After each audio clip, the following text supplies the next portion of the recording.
Hello, my name is Kevin Howard, and I'm the host of Breadcrumbs, a podcast for people who know it's not working. As we are going through our annual ritual of preparing to enjoy the Super Bowl this Sunday, I figured that I would turn our conversation towards sports. Yeah, I know some of you don't like sports. I get it. This is not just about sports, this episode, but it's certainly going to start with sports. And the title of this episode is We Learn to Live by How We Play. Okay. So, as I, in the spirit of the Super Bowl, as I focus our attention on the pros and cons of being a passionate sports fan, I would like for us to take this opportunity to really revel in whatever your life experiences have been relating in around to sports. Because even if you don't like sports, you have family members who probably like sports. You have people who you've been in relationship who probably like sports. So you have stories to tell in this regard. So let's just for a moment stretch ourselves to the extent that we need to and have this conversation about sports and the role it plays in our society. Because I do think it's foundational to our society, whether you participate in sports or not. And so while we have this conversation that ultimately is going to drop some important breadcrumbs about the price of winning, because that's the thing about sports. Sports is all about winning and what it takes to win. And so we're going to get into that and how that translates once we move beyond sports and into real life, because this is where the price of winning really plays out. Okay. But before we get into the conversation, which, as I said, will start off as a true celebration for sports, so brace yourself. Um, I want to take a moment to remind you of how we have these conversations on breadcrumbs. You see, what we're trying to do here on Breadcrumbs is create a context, a safe space, where we can have what is often difficult conversations. Because outside of this space, there are not that many places that we can talk about the things that are most impacting our lives without engaging in bombshells at each other, where we are separated by what makes us different, by different experiences, different points of view. All those things that lead to the vitriol of our social discourse, we avoid that here. But we don't avoid the important conversations. So how do we do that? What I try to do is it's an invitation to you. I talk about these issues within the context of our shared experience and our shared humanity. And why? Because different than what we do in our social discourse, I am not interested in weaponizing what makes you unique or what makes me unique. What I am interested in is emphasizing and placing our priority on the things that make us similar. And we have many shared experiences because of where we grew up, because of the media in which we were exposed to, because of the educational systems that we've been exposed to, because of the language that we speak. So many things that are common because of the humans that we each are. Okay, so this offers a huge wellspring of shared reality that we can use as the basis for making sense of these difficult issues as we talk about it. And so, what I call to you, and it's an invitation because I start by starting the conversation, I invite you to tap into the experiences that I will reference that relate to your lived experience and the experiences that relate to the fact that we're both human. And I ask you that once you take in all the information that I offer in the conversation, right, and you go through your process of validating that the information is accurate, and I always put my reference links in the notes, and you can verify context using your preferred version of chat, GPT or AI. Once you have the information validated. Whether or not it's useful for you, you should be able to look to your own lived experiences, our shared experiences, to assess whether it resonates. Does this make sense based on what I have lived? How I feel about this information now that I know it's true, now that I've been validated that it's true? What is the implications of this information? How can I take this into my life? How can this help me to understand what is happening around me? Okay. It is on that basis that the information resonates to you based on your lived experiences, based on what makes sense to you, that you can rely on it. I'm not asking you to trust me. I know no more than you know. I may be exposed to some information that you haven't been exposed to yet, but we're just neighbors. We're not better or worse than each other, but we can help each other to figure out the nonsense, the pulp fiction in which we're living. Okay.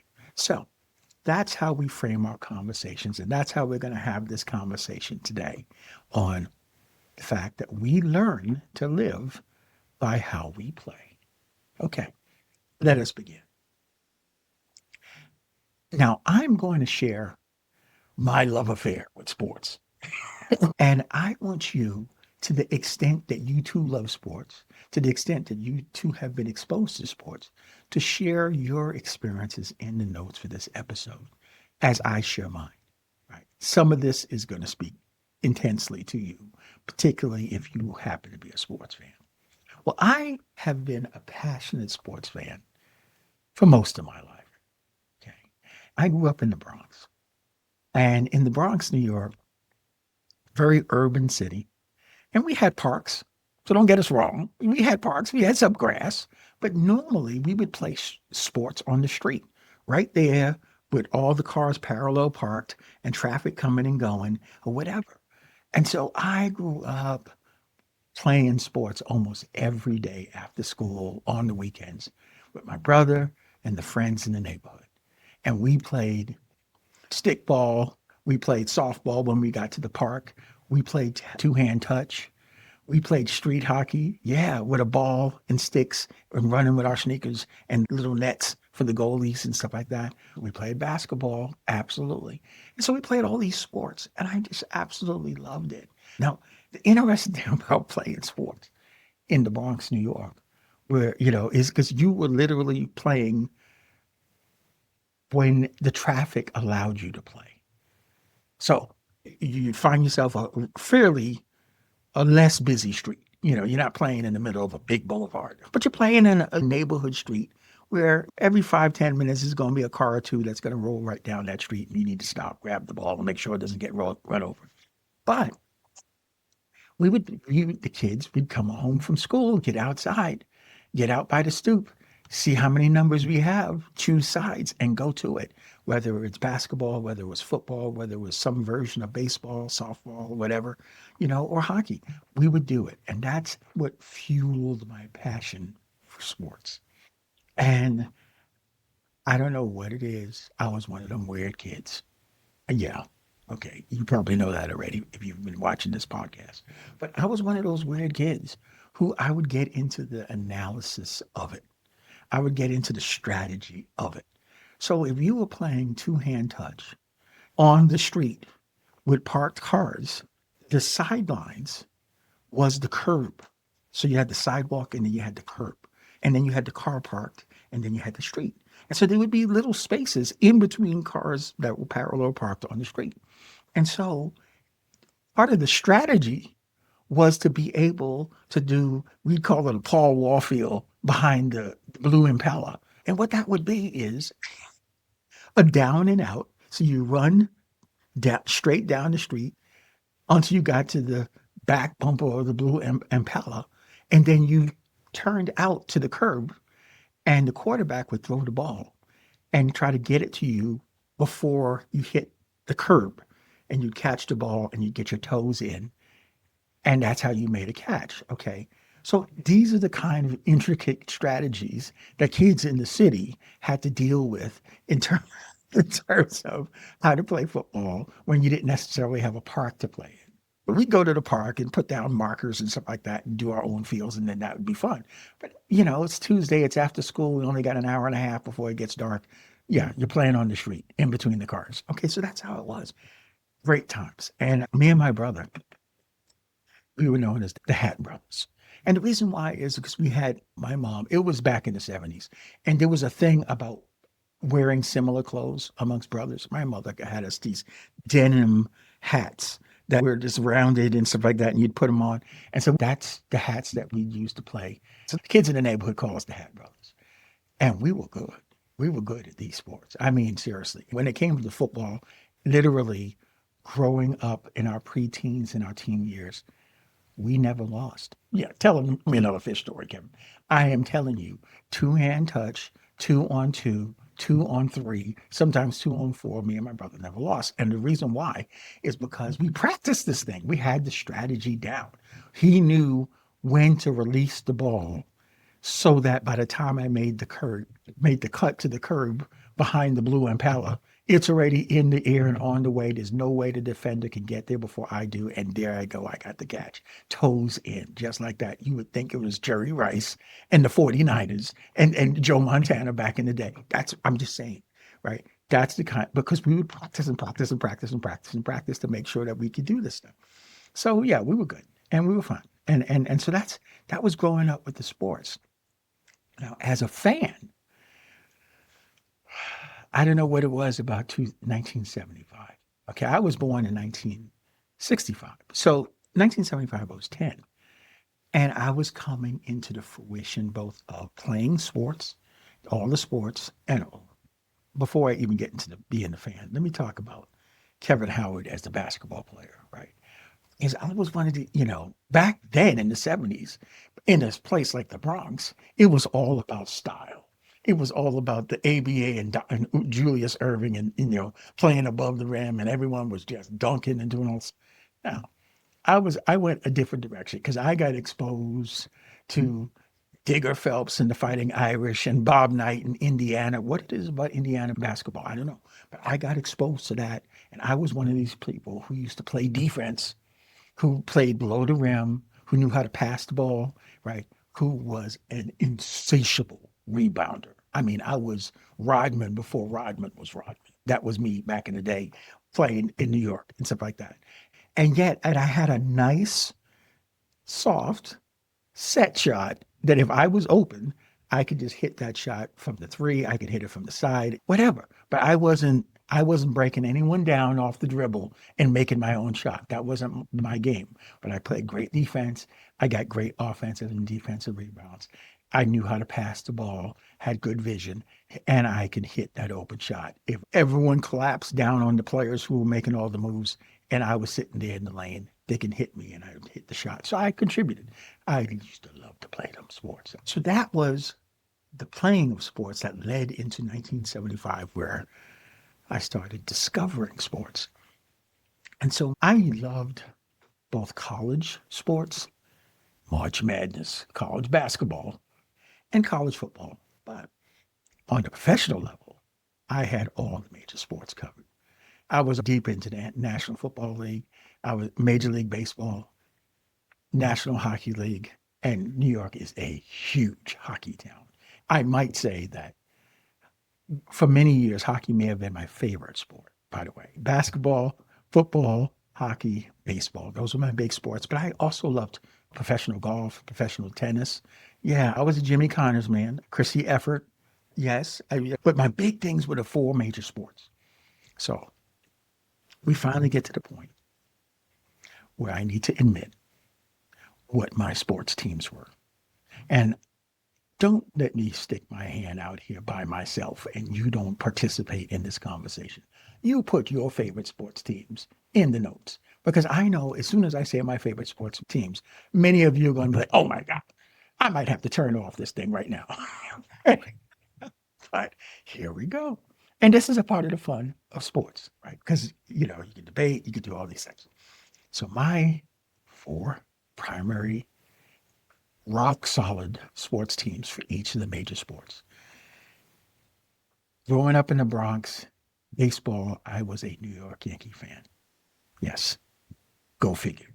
Yes, we had the Mets. Yes, we had the Yankees. The two teams, the Yankees had the most were the more prestigious team, had the greater history and stuff like that. All that's true. I happen to be a Yankee fan. We'll get into how that happened in a minute. Okay. In football, this is counterintuitive. I was a passionate Dallas Cowboy fan. Yeah, I feel the judgment already. I just feel the judgment already. Just calm it down. Put your favorite team in the notes. And if you're a 49er fan or a Washington Redskin fan or a New York Giant fan, whatever you are, Philadelphia Eagle fan, yeah. My oldest son is a Philadelphia Eagle fan. Yeah. We got that kind of energy going in my family. So I'm just like, okay. So I grew up a Dallas Cowboy fan. Okay. And basketball, I grew up a Boston Celtic fan.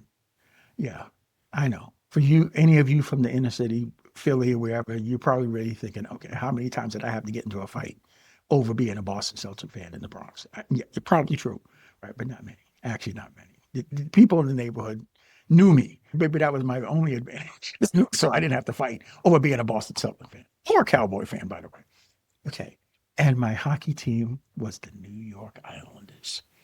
So those were my four teams, and they had been my four teams my entire, well, for as long as I loved sports passionately, like, straight through. Never left those teams. So I'll start the story in terms of how those teams, because they tend to start in 1975. So the first one, let's start with the Yankees. Okay. See, because you just say is a given that maybe you grew up in the Bronx, the Yankees play in the Bronx, you're a Yankee fan. Okay. No, it wasn't that simple. It really wasn't. In fact, my exposure to baseball started in 1975, as in watching professional sports, started in 1975 with the 1975 World Series. Then we had a little, I think it was 10-inch diameter TV with radio that we had sitting in the kitchen. Now we had a full size TV in the living room, but for whatever reason, in 1975, I watched the 1975 World Series on that little TV in that kitchen and radio TV in the kitchen. And I fell in love. I was hooked on Major League Baseball. And so, and this is what you will start to see about me. I have something about the underdog. I can't stand the favorite. Can't stand it. But I love the underdog. I do. And don't judge me already because all these teams, there's a logic to what I'm saying in terms of the teams I love. Okay. So the 1975 World Series was between the Boston Red Sox and the Cincinnati Reds. And the Cincinnati Reds were the dominant team. I mean, they had about six Hall of Famers on that team between Pete Rose, Joe Morgan at second base. They had so many Hall of Famers on that team. It was unbelievable. And so they were the big red machine. And the Boston Red Sox, who hadn't won a World Series in like 60 years, the curse of the Bambino, were playing against the big red machine, who was dominant, right? Johnny Bench, another Hall of Famer at catcher. So I was rooting for the Boston Red Sox because they were the underdog. And yeah, I know you're saying, kid, you grew up in the Bronx. The Yankees are down the street. How are you rooting for the Boston Red Sox when the Red Sox are their arch enemy? I didn't even know that. Like I said, I got introduced to the sport. I turned on the World Series. It was in October. Let's check it out. Okay. So, so it was a tough series. It was a tough series, but and Boston was scrappy. Boston is scrappy. It's something that I always loved about the Boston Red Sox. I know your adversary and you love them anyway. I was weird that way, but yeah, but I did, they weren't my adversary yet because in this World Series I was supporting the Boston Red Sox, and so yeah, they were battling the Cincinnati Reds, and so the key highlight that is legendary from this series, I believe, occurred in game 5, I believe, in Fenway Park, is a historic home run that Carlton Fisk, their catcher, hit down. the left field line in Fenway Park, the Green Monster. And it was a game winning home run, but you couldn't tell when he hit it whether it was going to be fair or foul. And so the iconic image is him hopping down the first base line, doing like this, trying to beg that it stay fair. Because if it's fair, he's got the home run. Boston survives another day to go back to Cincinnati and see if they can win this series. And it was fair. And this moment has been marked in movies. Good Will Hunting is a great movie. Check it out. With Robin Williams, he tells a great story about how he met the love of his life. And he had tickets to go to that game against the Red Sox and the Cincinnati Reds. And that's how iconic this series was. And how he gave his tickets away so he can hang out with this girl. Yeah. Yeah. Well, we won't get into that, but Good Will Hunting, check it out. Okay. So this was that kind of series. And even though the Big Red Machine crushed, Carlton Fisk won the game. They survived another day, but they ultimately lost, I think, in 6 games, 4 games to 2 to the Cincinnati Reds, who, again, had like 6 Hall of Famers on that team. Unbelievable. Just unbelievable. Okay. So that's how I fell in love with baseball. But now that the World Series was over and I had the off season, I could start, even as a kid, educating myself on what's going on. By the time Major League Baseball started again in 1976, the Yankees were there and I started watching the Yankees and I started watching the Mets also because I could have gone either way. But what had happened is the Yankees hadn't won. The Yankees had gone through a long dry period. And this is where I'm hoping to counter some of the judgment. Yes, I support underdogs. And you're thinking Yankees, they won more World Series than anyone ever. How is that an underdog? Well, the last time the Yankees were in a World Series, you know, when I started watching them in 1976 was 1964. I was born in 1965. So for the entire time that I was alive, the Yankees were not good. They were not good. It was one of the dry periods of their long, illustrious history. Okay. And the last World Series they won was 1962. Okay. So I didn't know about Mickey Mantle and winning 8 World Series in 11 years or something like that from 47 to 58. That history wasn't a part of my experience. I was just a kid, 11 years old in 1976. And so it was kind of equal weighted. The Mets had won a World Series in 1973. The Mets had won a World Series in 1969. So they were more current in terms of success than the Yankees were at the time. So I was watching both teams, and 76 New York Yankees were a miracle team. They were a miracle team.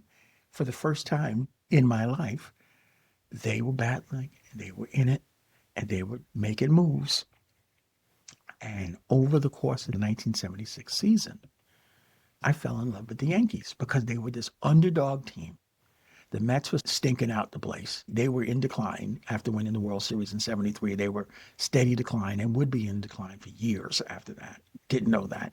But in 76, the Yankees were ascendant, right? They had come out of their dark period and they finally were building.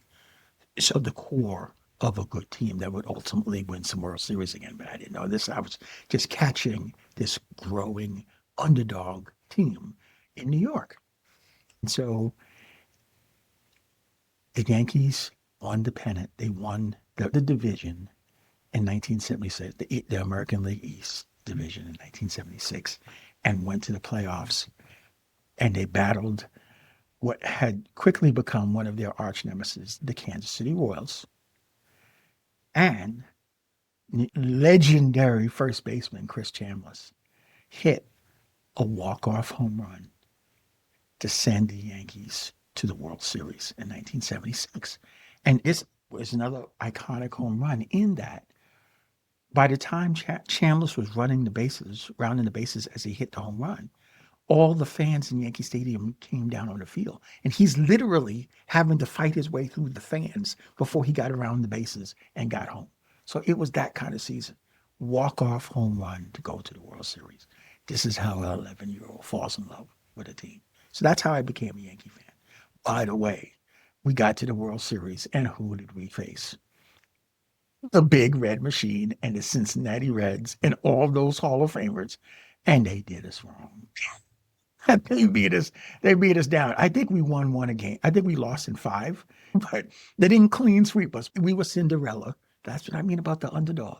So don't be judging just because we wound up winning some World Series thereafter. How I became a Dallas Cowboy fan.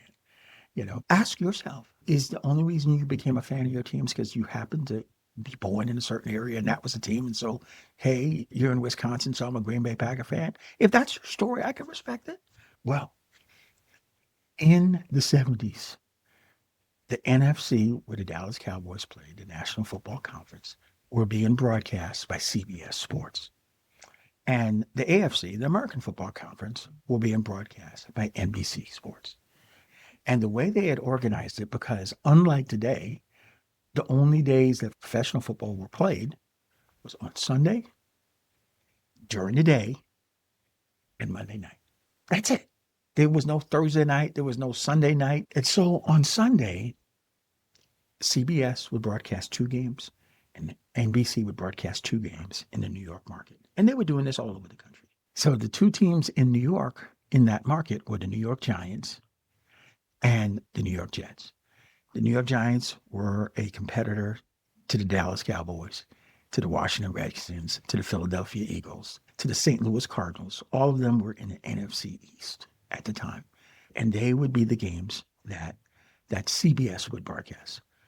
And on NBC would be the Jets, and their Jets were in the AFC East with the Patriots and the Miami Dolphins and the Buffalo Bills. And I'm probably forgetting somebody, but okay.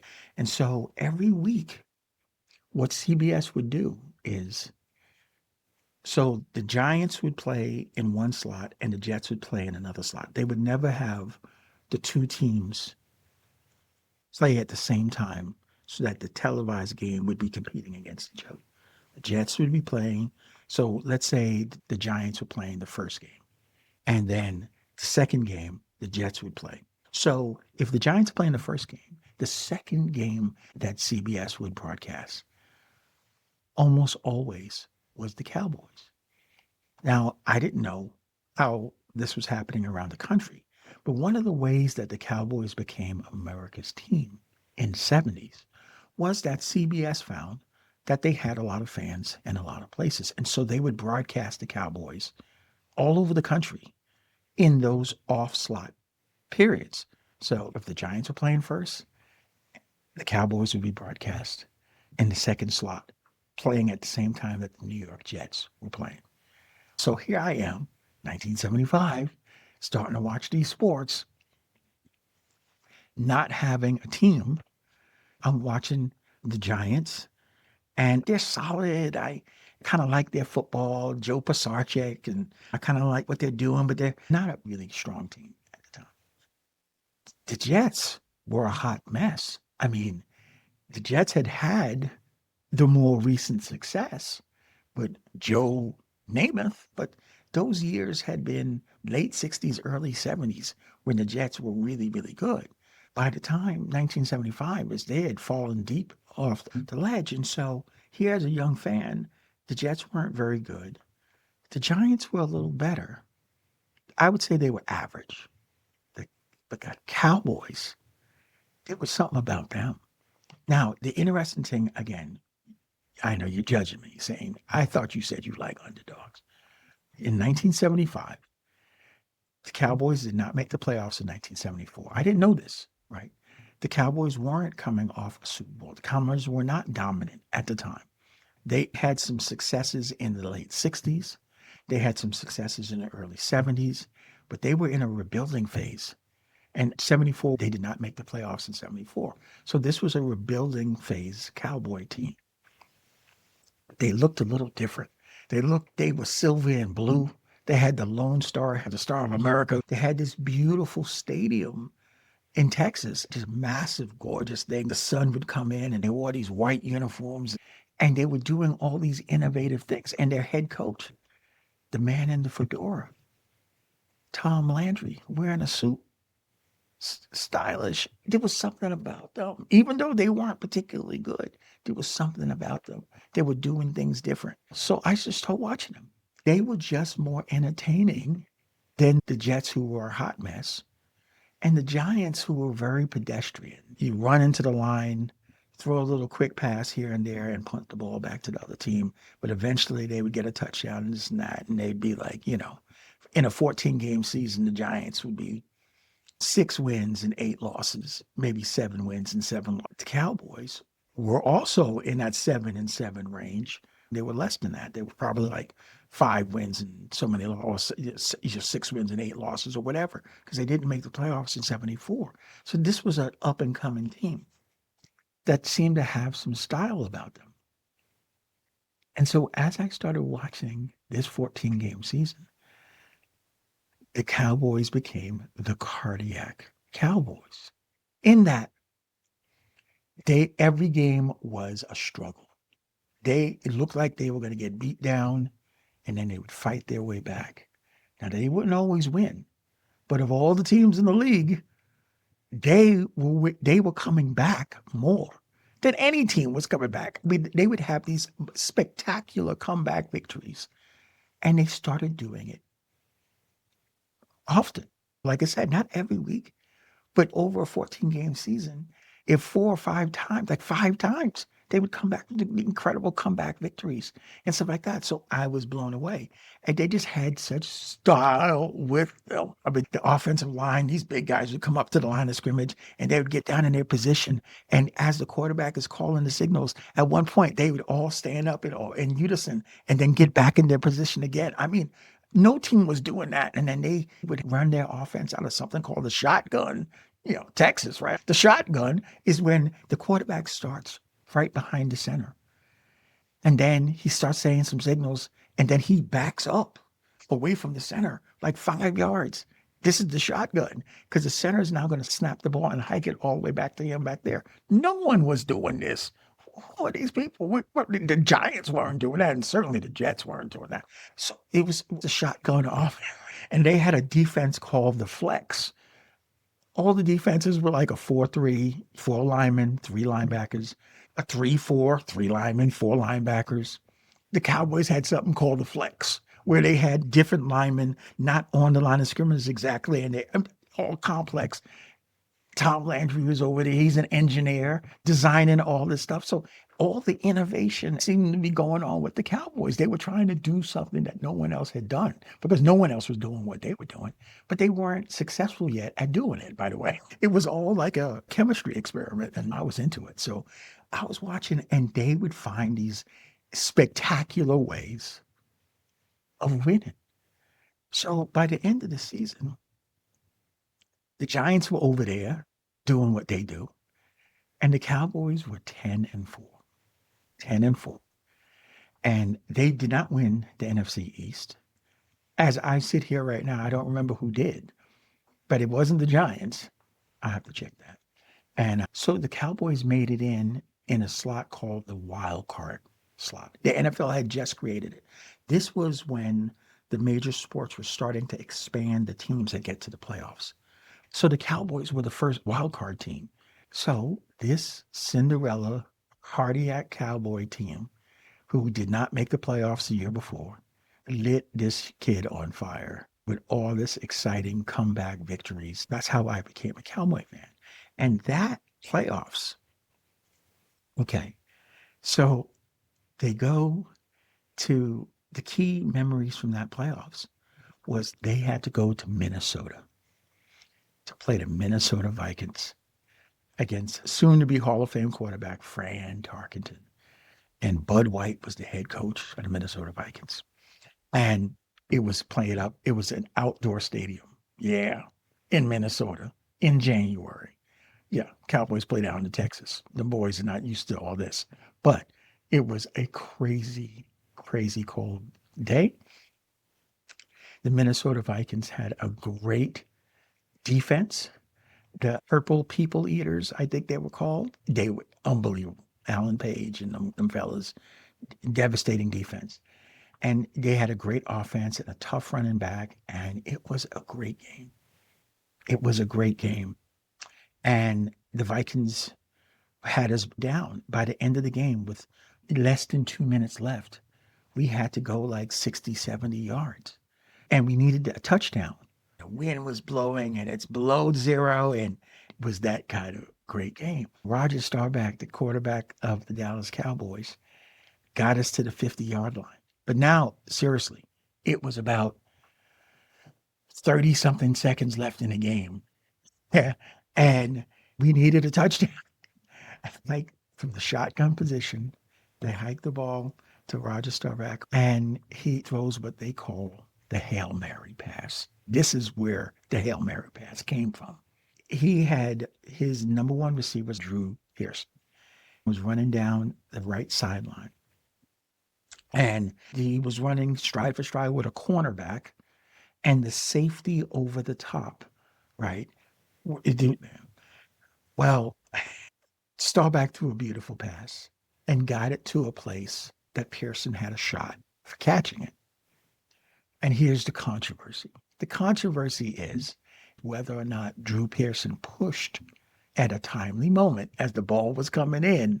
Did Drew Pearson push off on that cornerback so that he had enough distance to catch the ball?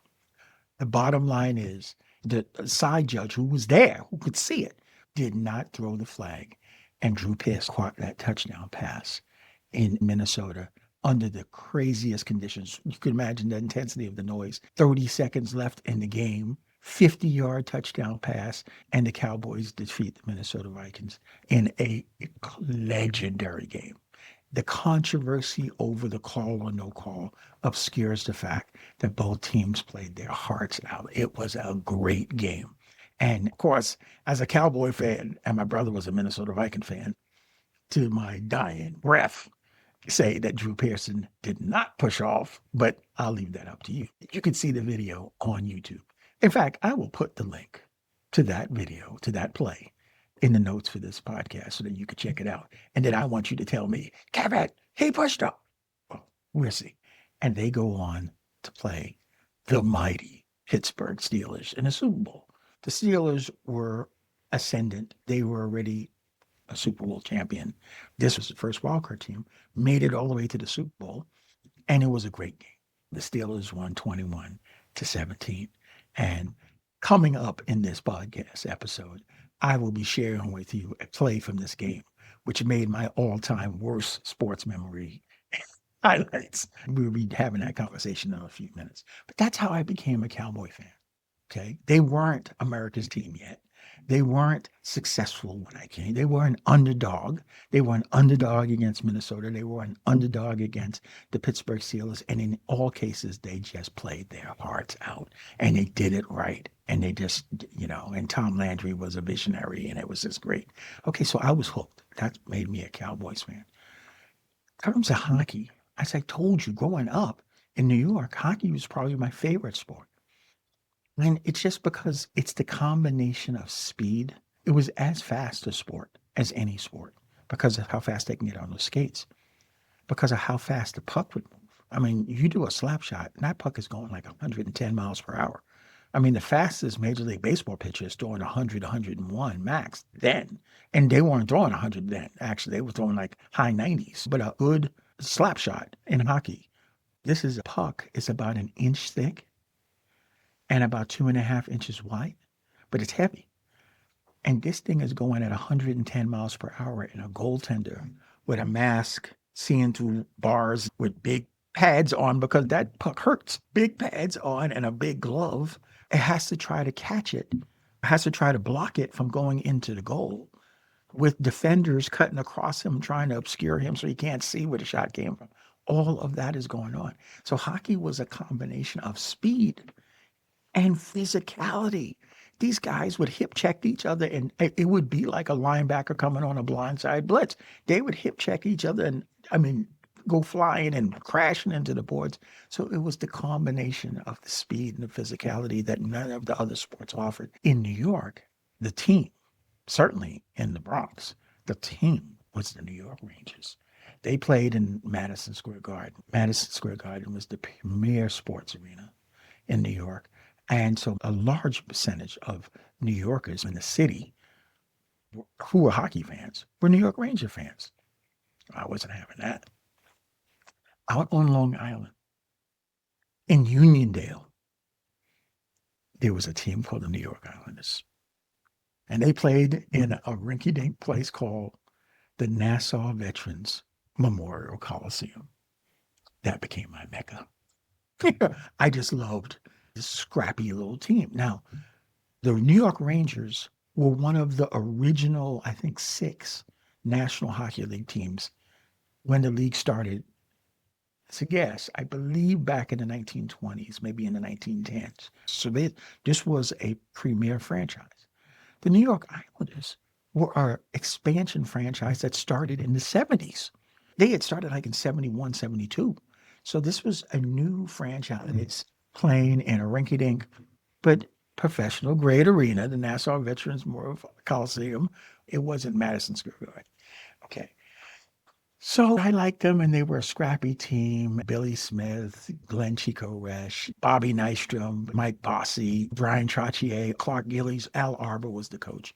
So they were just a scrappy team that I fell in love with that weren't the Rangers, that everyone was busy over there loving, right? So I became that counterintuitive kid.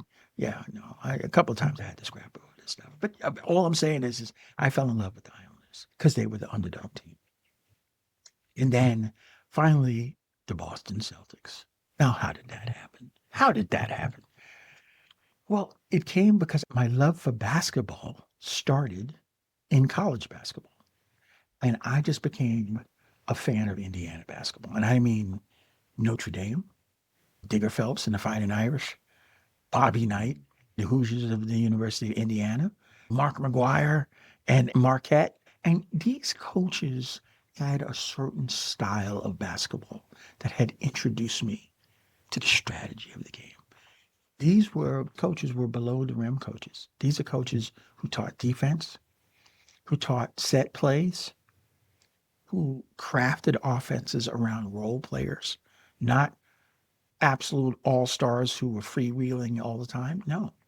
So these were more strategic students of the game type teams. And that's how I learned basketball, because basketball is such a science to it. Just like with all sports, there's a deeper level you can go to how it functions at its highest level of performance.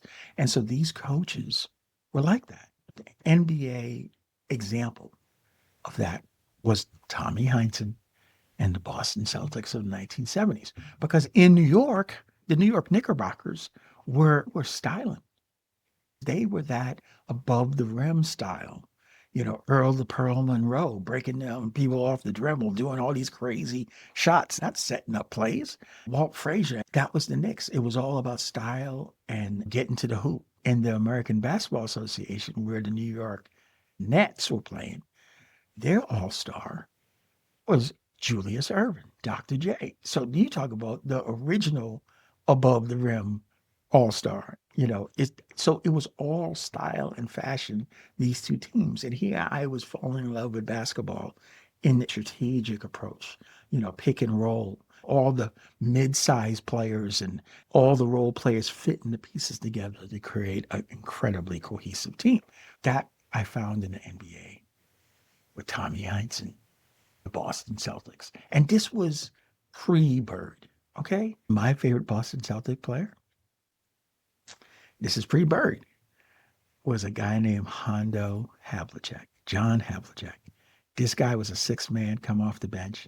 He was just, in my mind, legendary. That was a great team. Yeah, Dave Cowens was the center, 6'5", pretty short for a center. Like I said, these were role players fit into a perfect cohesion. JoJo Wright, Nate Archambault, Paul Silas, Don Nelson. Yes, it was a great team. But they were intricate chess player type teams. And so I just fell in love with the Boston Celtics. So these were my teams. The Boston Celtics in basketball, the New York Yankees in baseball, the Dallas Cowboys in football, and the New York Islanders in hockey. By the way, with those Islanders, while they started off scrappy, by 1979, they start breaking through. And in 1980, they set off a string of 4 consecutive championships where they won the Stanley Cup, which is the championship in hockey, 4 years in a row. And it was the most amazing team. Until this day, they do not get the credit of being one of the greatest hockey teams ever. And because they were down to the fourth line, they were a fantastic hockey team that Al Arbor and the general manager of the team put together. But that said, now we get to the part of the sports experience where I want you to go into these comments and I want you to put your 2 or 3 or 4 or 5, because I'm going to give you 5 of each, your all-time favorite sports moments and your all-time worst sports moments. Because that's the thing about sports. You live and die with your team. I don't know what's worse, the highest of the highs and the lowest of the lows, but it's a part of what makes it fun. So I'm going to start off with my 5 worst sports highlights. And I just want you to know, I'm going to put the link I found on YouTube, the highlight for each one of these highlights. And I'm going to say my 5 all-time worst, 5 all-time best. All the links so that you can see them is going to be in the notes for this podcast. And I want you to put yours in too, because that's the great thing about technology these days. You could find your highlight, your best and worst. Okay. So in reverse order. So number 5 amongst my worst sports highlights is having in the Super Bowl with the Seattle Seahawks against the New England Patriots. And let me just tell you, I hope I conveyed to you and how I became a fan. I have an affinity for underdogs. Yes, many of my teams became very successful and I enjoyed their success, but I didn't fall in love with them because they were already successful. I fell in love with them because I came through the process of their success and stuck with them no matter what, whether they were successful or not. Okay. Well, I can't stand the New England Patriots. Why? Oh, I love how they play football. I love the precision. I love the strategy, but it's just too much winning. And there was also, from a strategic standpoint, it wasn't the kind of excellence in terms of football excellence that was all-time excellence. It was that free agency in the National Football League had lowered the cohesiveness of key units on the offensive side and on the defensive side, that lowered quality. And without getting too immersed in that, the quality of an offensive line is a function of how long they work together. The quality of a defensive line is a function of how long they work together. And if you keep on mixing up those things, they can only be so good because they can only be so cohesive. New England, in my view, were highly successful at a time when the rotation of talent because of free agency had lowered the ability of individual teams to reach the ultimate level of success. Like by comparison, if you go back to Vince Lombardi and the Green Bay Packers, one of the things that they perfected was the sweep. Everyone knew they were going to run the sweep. What made them so good is they executed it so well that it didn't matter that you knew. See, that's a level of expertise that the Patriots never dealt with. Is because they weren't dealing with defenses or offenses that perfected to that level because there wasn't enough cohesion that allowed them to do it. I never begrudged the Pittsburgh Steelers for all their successes because they weren't successful because the talent wasn't exceptional. They were just that damn good. So I digressed there. So my 5th play, we have the Seattle Seahawks, who's, by the way, going to be playing in the Super Bowl this Sunday. Go Seahawks. And they are about to defeat the New England Patriots. There's less than a minute left in the game. Their quarterback, Wilson, threw a beautiful pass down the sideline to one of their wide receivers and got him down to the 5-yard line. Again, a minute left in the game. They got beast mode in the backfield. This guy is a monster running back who had over 100 yards rushing for the game already. And so he had been pounding and pounding and pounding the Patriot defense. So they're on the 5 yard line, first and goal, with less than a minute left in the game. They hand it to beast mode. He drives it all the way down to the 1 yard line, second down and one. Brady, the quarterback of the New England Patriots, who's got more Super Bowl rings than even Joe Montana, is sitting on the sideline. His head is in his hand because he knows it's over. He knows it's over. Somehow, somebody on the Seattle sideline, and if you Seahawk fans out there, you know what I'm talking about, called, they come out second and goal from the 1 yard line, and they come out in a spread formation with a split out receiver and a receiver in the slot on the right hand side, and then receivers on the left hand side. And I think one running back in the backfield. And they throw a quick slant to the slot receiver on the right hand side from the 1 yard line. And the cornerback that is covering the slot receiver intercepts the pass. And therefore, the New England Patriots don't lose the Super Bowl. They win the Super Bowl because the Seattle Seahawks just handed it to them. The thing is, this is not Wilson's fault. So this is the X and O's of a play. When you are throwing a quick slant at that shorter distance, upon the snap, the quarterback is going to take 2 steps, left step, right step, and then he's going to throw to the spot. There is no time. He's going to throw to the preset spot. Right? It's a timing pattern. From the receiver standpoint, they're going to come off the line, take 2 steps, and with their outside foot cut to the inside, the ball is already in the air, and then they would catch the play. From the cornerback's perspective, the cornerback is starting in the touchdown because the line of scrimmage is at the 1 yard line. So the cornerback is already in the end zone. Okay. When the wide receiver comes off the line, as soon as the wide receiver makes the cut to go inside, the only play that the cornerback has, the only play, there is nothing else he can do, is to jump the route, is to go inside and cut off the wide receiver. And the reason why that's the only thing he can do is because there is no space behind him. He already has a safety. The touchdown is only 10 yards deep. They're in the end zone already.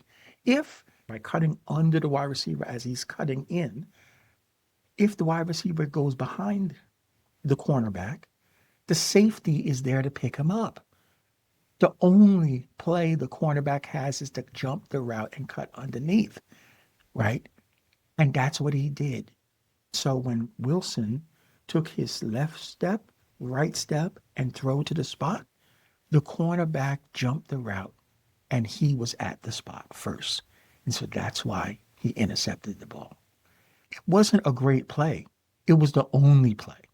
That's why, as Emmitt Smith said, the worst call in Super Bowl history. So that's play number 5. Wilson's interception on the 1 yard line, giving the Super Bowl to the New England Patriots. What a nightmare. Hopefully, I don't even know if you could ever make up for that, but hopefully, good luck to them this Sunday.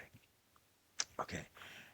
The 4th most devastating highlight in my sports life was the Super Bowl.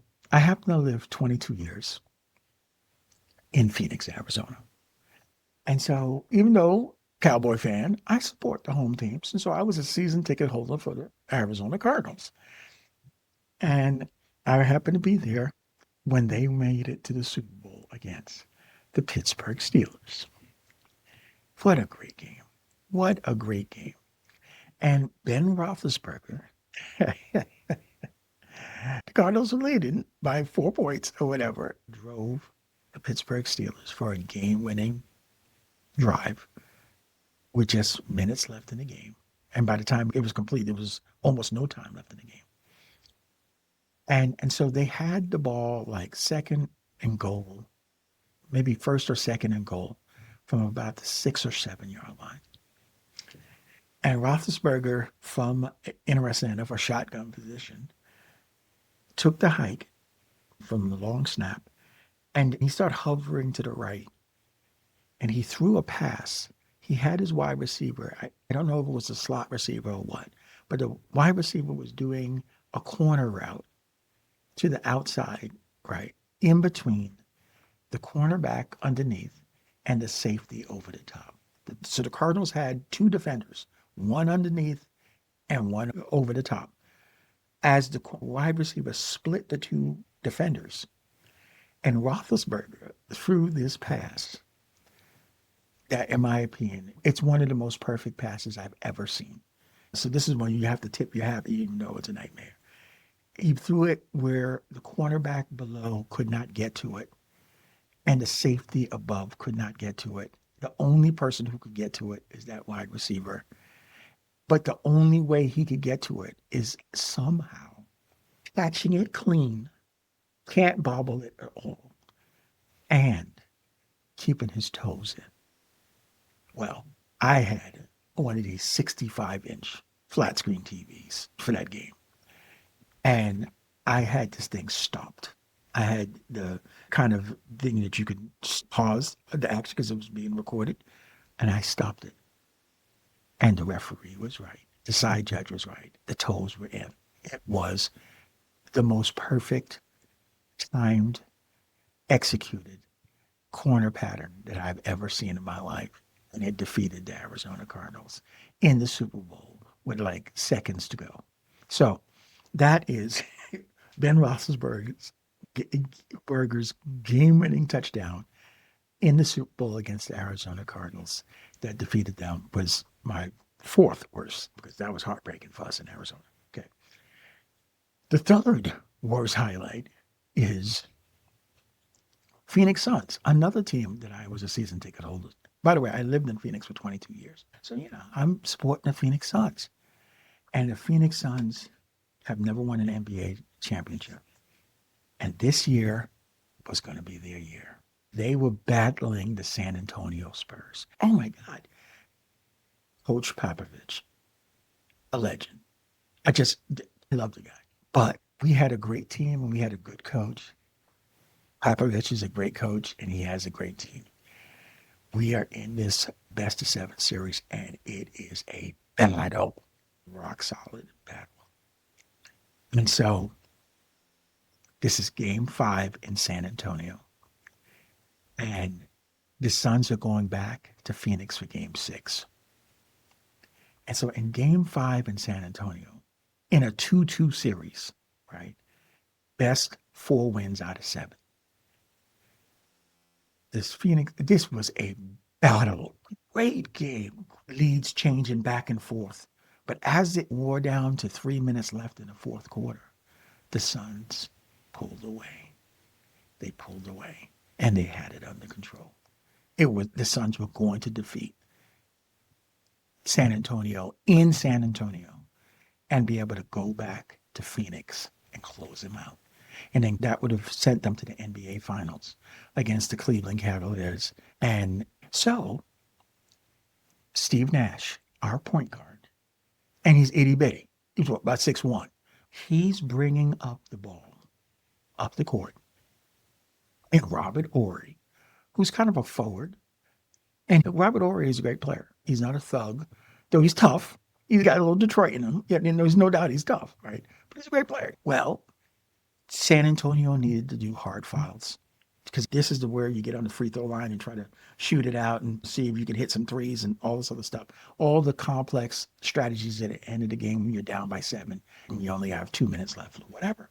The Suns are just trying to play it out because they have control. So Steve Nash is bringing the ball up and Robert Horry, hard foul. Robert Horry knocks Steve Nash essentially underneath the scorer's table. He just comes and goes, and Steve Nash goes flying underneath the scorer's table. So all the players on the Suns bench come off the bench. to see if Steve Nash is okay and to protect their player. Yes, San Antonio start coming off the bench. And then they move everything back, and the referees throw the Phoenix Suns, who came off the bench, including several of their key players. Their key player was Amari Stoudemire. They ejected him from the game, but this game was over and the Suns were going to win this game. That was not going to be the problem. The league then turned around because under the league rules, if players come off the bench when there's hostilities going on, it is eligible for a suspension. And the league turned around and suspended the key Suns who came off the bench.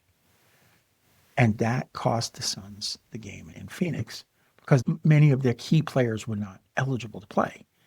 And then they lost Game 7 in San Antonio. And San Antonio went on to the NBA Finals and won the championship. Now, that, in my opinion, there is the letter of the law, and then there's the spirit of the law. In the context of that play, everyone knew that San Antonio needed to foul. It was a part of a standard strategy.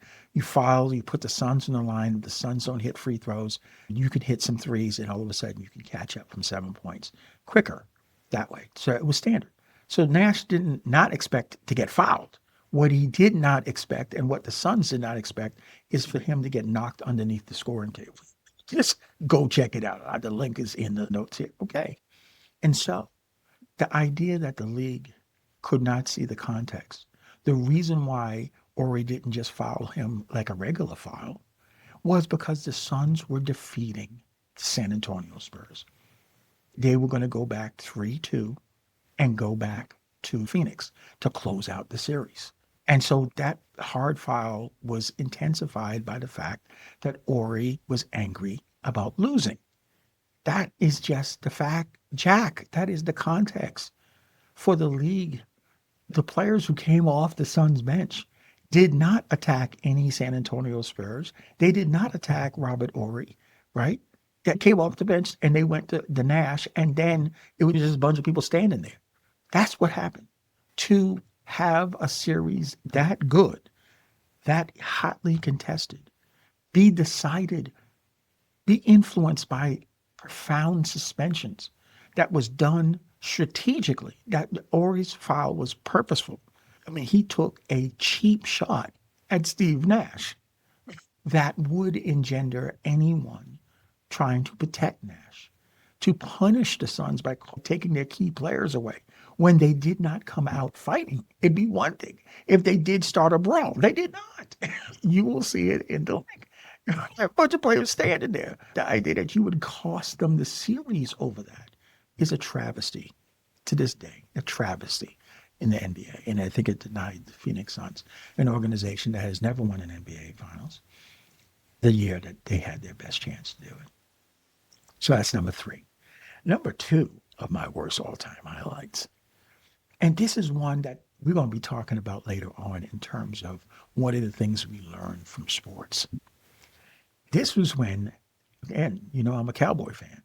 Terrell Owens was legendary, and I assume Hall of Fame wide receiver from the San Francisco 49ers that ultimately played with the Philadelphia Eagles and then also played with the Dallas Cowboys. But early in his career, he was a cowboy killer. And Terrell had swagger. And to me, as a fan, I kind of like the swagger. I kind of like Deion Sanders when he was with the Atlanta Falcons. If you are great, you can dance. If you're just an average player, sit down and shut out. But if you are legendary, by all means, make it your stage. And that's what Terrell Owens was. But I be damn. Terrell Owens, in one particular game, in Texas Stadium, with our big Lone Star on the 50-yard line. This dude, for every touchdown he scored, he would take the ball and run all the way out to the Lone Star and stand in the middle of the Lone Star, 80,000 fans in Texas Stadium, and lift his arms up, thanking God, like he owned the Lone. And so the first time he did it, everyone was in shock. They just couldn't believe it. No one had ever done this. No one. What is Terrell doing? But of course, he's great. So he scored another touchdown. And this time he ran out to the field and he made it. And he did his thing and he stood on the store and the fans are booing and people are angry. And one of the Cowboy safeties ran down the field with him and knocked him on his butt. This was my second worst highlight film, is someone owning my Cowboys so much that they would run 50 yards out of the end zone to stand on the Lone Star in the middle of Texas Stadium on national television. And that was a level of braggadocio that was like over the top for me. And then my all-time, my ulcer is already going right now. I don't have an ulcer, but if I had an ulcer, it would be bubbling right now. It's my all-time worst highlight in my sports journey. Goes back to that Super Bowl with the cardiac Cowboys in 1975 when they played against the Pittsburgh Steelers in the Super Bowl. Now, I hear you. I hear your judgment. You say, well, hold it now. You already had the Hail Mary pass, and we already think that Drew Pearson pushed off, so don't even, so what you crying about? Yeah, I don't think that was a push off. I thought that was legitimate, and why can't they all go my way? Okay, okay, but that said, okay, back to the story. In the Super Bowl where we lost 21-17, there's a play that occurred. It was like from the 11-yard line. And it was a third down and whatever from the 11-yard line, 11 yard to the touchdown. And it was a beautiful play. Check out the link. The Cowboys were in a spread formation with Scott Laylaw, their halfback, in the backfield. Roger Staubach does a play action fake to Scott Laylaw. Scott Laylaw goes. Now, I believe it was Jack Lambert, the Hall of Fame middle linebacker of the Pittsburgh Steelers, who came through like a missile, fully intent on killing Roger Staubach. But Scotty Laidlaw, the man amongst men, threw his body into Jack Lambert. And literally, Lambert got hurt on the play, by the way, as it turns out. But I mean, it stopped Jack Lambert. I mean, he just like a missile. He threw his body into Jack Lambert. I am sure Scotty Laidlaw lost 5 or 6 years off his life for that one hit because it was a tidal wave. Okay. And so that freed Roger Staubach to look into the end zone, and standing virtually by himself was Jackie Smith, who was at the end of his career and had had a Hall of Fame career as a St. Louis Cardinal. And he, in his last year of his career, joined the Cowboys in 75. And so part of one of those wonderful stories leading into the Super Bowl, as they were telling the stories of all the players, and here this is the comeback kid Cowboys and stuff like that. Jackie Smith was one of the great stories because this was like a 15, 16, 17-year career coming to an end, but it was going to culminate in the Super Bowl. It don't get better than that. And Jackie Smith dropped this pass. I'm serious. I could have caught that pass with my left hand, one hand. I don't even know how he dropped it. He could have just let it hit him. It'd have probably stuck. He squeezed his hands too tight and it popped off. I think it popped off the end. Like you're trying to catch the ball like that. And he had his hands like this and it hit outer part of his hand instead of going into the under part of his hand, which he could have caught. He closed it too soon. He dropped it. Okay. You will see, if you know Tom Landry never reacts on the field. He's stoic. He's so classy. He's legendary. He's seen it all. Right? Tom is over there. Yeah. Yeah. Check it out. Roger Staubach. Beside himself. The announcer says, Jackie Smith must be the sickest man in America. Yes, it was that bad. And on the next play, the Cowboys kicked the field goal.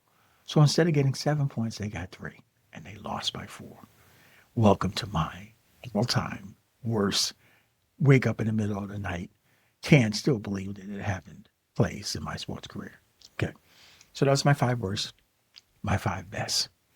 And I am asking you, put yours in these notes. I want to hear the new stories about how your Cleveland Browns did whatever, and back in the day, your San Diego Padres did something. Yeah, I want to hear all that in the notes.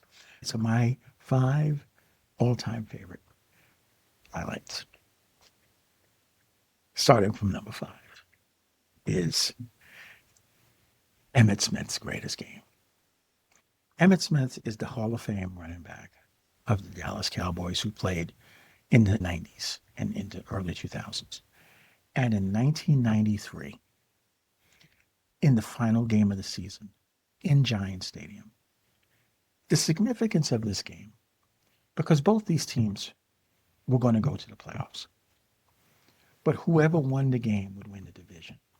And that would allow them to get the next week off. And the team that lost the game would play in a wild card game the following week. So they really were playing for a week off. And after a long season, that week off is huge going into the playoffs in terms of healing everyone up for the playoff run. So these teams were battling. And the long and short of the game is the Cowboys, in a very tough fought game, got into halftime leading 13-0. And the Giants made the adjustments in the second half. And they scored the 13 points. And it was 13-13, and it went into overtime. And the Cowboys won the game 16-13. So that's what actually happened. Great game. 2 halves of different coins. The one thing that was consistent is both running backs, Rodney Hampton for the New York Giants and Emmitt Smith for the Dallas Cowboys, had incredible games. But Emmitt, it was just unbelievable. I mean, and it's not that he ran for 300 yards or something like that. I think he ran for like 160 yards, but I think he also had like 80, almost 100 yards receiving. He was so much of the Cowboys' offense, and they could not stop it. But along the way, in the first half, when the Cowboys were dominating, Emmitt had run this play down the right side of the field. And when he got tackled after like a 20-something yard, 30-something yard run, he jammed his shoulder into the ground as he was tackled with all that momentum. And it severely dislocated his shoulder. He should have been out of the game, but he didn't come out of the game. And you could tell. I mean, this arm was dead. They popped it back in, but it was a severely dislocated shoulder. And to see him battle through that pain and the way he was productive in the second half, and on the final drive in overtime that allowed the Cowboys to win the game, you'd be blown away. It was Emmitt, Emmitt, Emmitt, Emmitt. A couple of people make a couple other plays, but 3/4 of that drive was Emmitt Smith. And John Madden was so blown away. The announcer said, well, you talk about how these players make all this money and they don't earn it and stuff like that. Well, if you want to know what earning it looks like, get under them shoulder pads today. Because when Emmitt left the field before they kicked the field goal to win the game, I mean, you could see the devastation pain of what he had done to his shoulder, but he refused to come out. And yeah, it was Emmitt's greatest game. So you will see that link is in the notes for this podcast. My 4th favorite play goes back to those scrappy New York Islanders. Because as I told you, they were an expansion franchise started in 72. By the time I fell in love with them in 1975 with Glenn Chico West as their primary goaltender, you know, they were just up and coming. And then they added Billy Smith and some Mike Bossy and Brian Trottier and Denny Potvin and all these great stars in the late 70s. They started being really good. Well, they got into their first Stanley Cup in 1980. And they were playing against the Philadelphia Flyers, the Broad Street Bullies. This was a bruising, brawling, tough, physical hockey team. And they did what they could to beat the hell out of this scrappy young New York Islander team. I think it was 3-2 in game 6 or whatever. And the game went into overtime. Bobby Nystrom, and this gives you the depth of the New York Islanders. I believe Bobby Nystrom was on the third line. Okay. So the way hockey works is your best players are on the first line. And then the second best on the second line, third best. And they typically have four lines.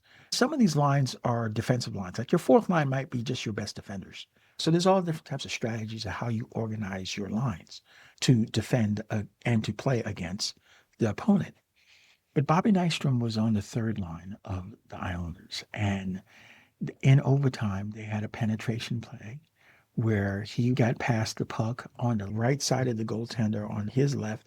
And on the pass, he deflected it immediately and it beat the goaltender on his right side and became the game winning goal for the New York Islanders to win their first Stanley Cup. It was as dramatic as it gets. It was an overtime Stanley Cup victory.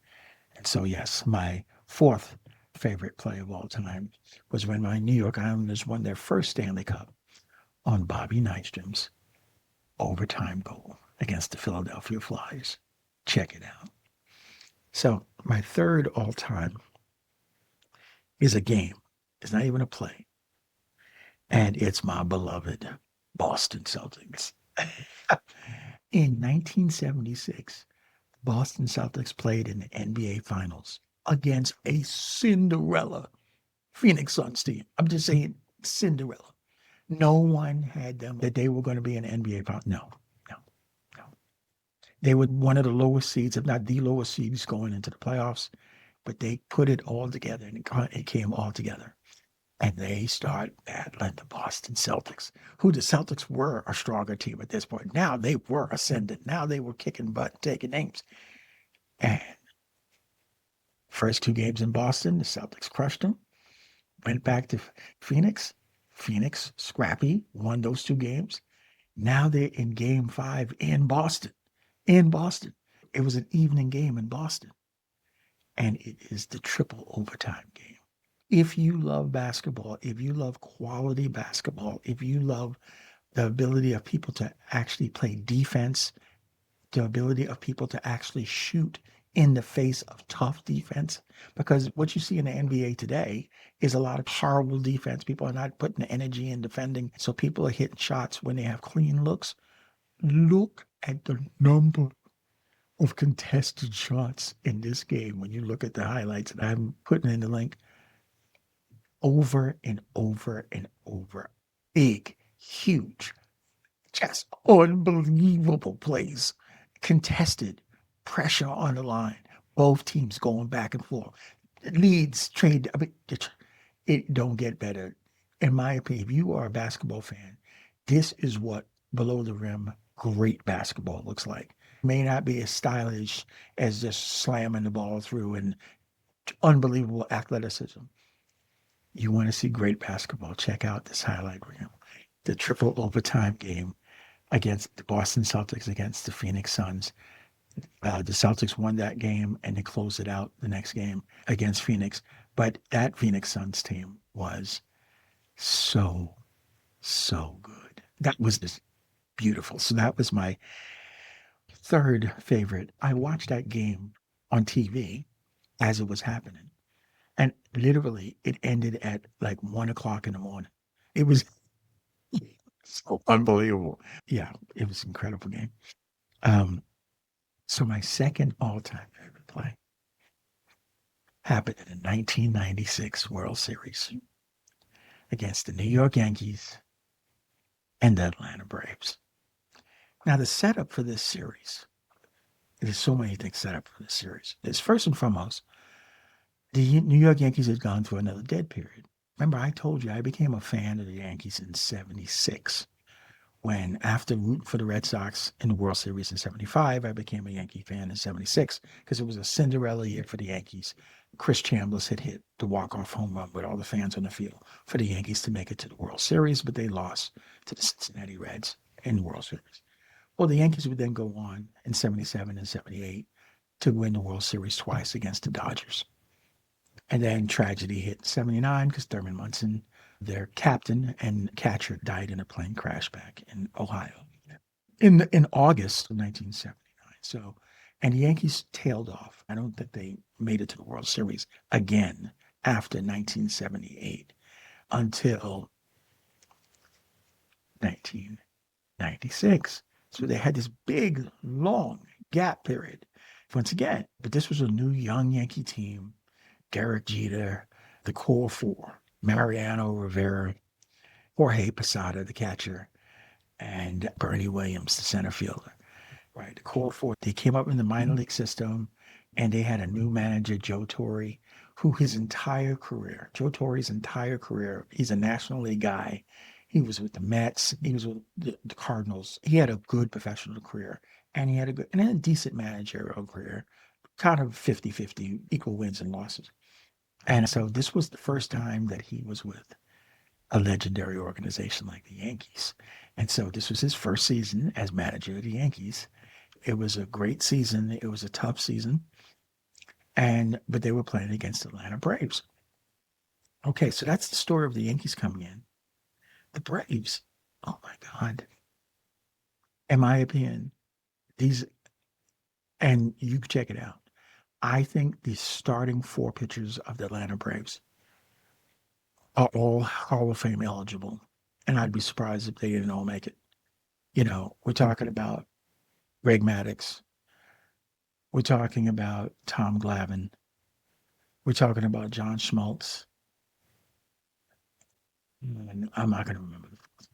I mean, these guys were unbelievable. But this was the best starting pitching staff in Major League Baseball. And they had a great team. Bobby Cox was the manager. I love Bobby Cox. He was fiery. And so this was a great series. But what made it also great was because I happened to be living in Atlanta at the time. Living in Atlanta. And it is smack talk heaven because I'm a Yankee fan and I got my colors, right? I'm from the Bronx. I'm in Atlanta, but okay. So it's Yankees versus the Atlanta Braves. So that's the whole cover story. First two games of the best 4 wins out of 7 games is in Yankee Stadium. And the Atlanta Braves crushed the Yankees. I mean, crushed them. They outscored them something like 17-3. The first two pitches of the Braves rotation just completely baffled the Yankees, totally controlled them, and the hitters destroyed the Yankee pitch. Seriously, Yankee fans, I wouldn't say they left the stadium in the middle of the game, but it was slow torture. And living in Atlanta at the time, the smack talk, I didn't care. I would still wear my colors. If I was going down, I was going down proud. But it was brutal. It was brutal. So the next 3 games were in Atlanta, which is worse. We're down 0-2, and we got to play 3 games in Atlanta. Are we going to even get out of here? Is this going to be a clean sweep? That's what everyone was talking about, right? Okay. So game 3 in Atlanta. It's a scrappy game. It's the third pitchers on each team. The Yankees changed their lineup, did big changes in their lineup to try to shake things up. I would say it was a good game. It wasn't as hard fought. And you could tell the Braves didn't have as much urgency. They felt like they had this because they crushed it so badly. And the Yankees, you could see that the Yankees were playing desperate. And the Yankees won a tough game. I think it was like 4-2. So the Yankees won game 3. And this highlight is from game 4. So it's the fourth pitchers in the rotation. And I believe the pitcher on the New York Yankees was Kenny Rogers. And this is the classic example of what would otherwise be a Hall of Fame eligible player. But when he comes to certain markets, like New York, like Boston, where the intensity of the fans and the media are so high that they're unused to playing with that level of scrutiny, and therefore they don't perform. The flip side of the benefit of being a Yankee fan and being a New York Yankee is that everyone can't perform under these environments. You could do well in San Diego. You can do well with the Cubs when you're never making it to the playoffs and you have a Hall of Fame career. And it's a different pressure level than what is expected of you when you're playing in Boston, when you're playing in New York. It's just factually true. And you could see it in play after play after player, that the quality of their play gets impacted once they come under certain scrutiny if they don't have the right mindset. Kenny Rogers is one of these people. You check out Kenny Rogers' career. This guy pitched no hitters. This guy was a recurring all-star when he was in Texas and all these other places that were not New York. During his tenure in New York, he was a hot mess. He was barely the fourth starter. And if we had any alternative, we would have put another alternative. So suffice it to say, Kenny got rocked in game 4. And the Yankees found themselves down 6-0. And then going into the 6th, they got a rally going. And they scored 3 runs in the top of the 6th to make it 6-3. And then the Braves shut it down. By the 8th inning, the Yankees started teeing up again. And Bobby Cox said, okay, well, we got to close this out right here. So they brought in their closer, Mark Wallers, to get 5 outs. And Jim Leyritz, the backup catcher on the Yankees. So he's the guy at the plate. Here's the setup. Mark Wallers is flat out the best closer in baseball for 1996. Had not blown one save. Throws flat out 98, 99, 100 miles per hour fastball. Has a crazy off-speed pitch and slider that is 10 to 12 miles per hour slower. Can hit corners, can go up, can go down, can go in, can go out. He's a nightmare. He is the best closer in Major League Baseball. So here he is, and he's shutting us down. This is what this is going to be. But the thing about Jim Leyritz is, even though he's the backup catcher, he has power. He could be a 20 home run guy. If he played every day, 20, 25 home runs. You can't mess around. And the other thing is, he's a dead fastball hitter. So if you got good junk, you're probably going to do okay against Jim Leyritz. And this is Mark Wohlers' problem. Mark Wohlers has a dead red 100 mile per hour fastball, 99, 98. He knows how to place it. He's deadly with it. And then he throws you off speed by throwing you an off speed or a slider or something like that, a curveball that is 88, 86 miles per hour. So the difference in the speed between those pitches and his ability to go up and down in the strike zone, in and out on the plate, right, really makes it difficult for players to lock in. This is a classic battle. The Yankees are down 6-3. They're down in the series 2-1. If they lose this game, the Braves can close it out in Atlanta the next game, the next day. So they need to have this game to get back to 2-2. And so they battle, and they battle, and they battle. And the thing about it is, I think the announcers got it wrong. The announcers got it wrong. Because you're going to hear in the highlight that the announcers say that Mark Walters is throwing too many sliders, too many off-speed pitches. But what you will also notice is Mark Walters starts off with his heat. And Jim Leyritz gets on it. Now, for people who are close watchers of baseball, when a batter is on your fastball, one way to know that your batter is on your fastball without it going over the center field fence is if he files it straight back. That means he just missed it. That means he was just a little bit under. If a little bit up, that's over center field fence. He's on it. And you will see twice Mark Wohlers threw Jim Leyritz a fastball. And both times Jim Leyritz was on it and he fouled it back. So Jim Leyritz was lining up that fastball. And Mark Wohlers knew it. So with 2 balls and 2 strikes, and Mark Wohlers having dropped a nasty slider that Jim Leyritz was barely able to get contact on. Otherwise, he'd have struck out falling down. Mark Wohlers went back to the well and threw him a slider. Now, this one, yeah, the slider did hang. But you need to understand something. when in the mind of Jim Leyritz, and he explains it in Major League Baseball's highlight film for the World Series, he, in his mind, he's thinking dead red at this point. He has battled, he survived that nasty slider the last time.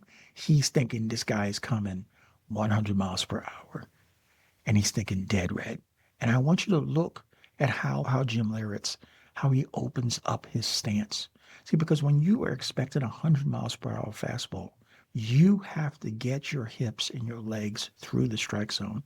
You have to open up to get that barrel to the strike zone to meet that 100 miles per hour when it gets there, because it's coming up on you fast. So when you are expecting a 100 mile per hour fastball and you get an 86 mile per hour slider, even though it's hanging, by the time that 86 mile per hour slider gets there, the hips are already open.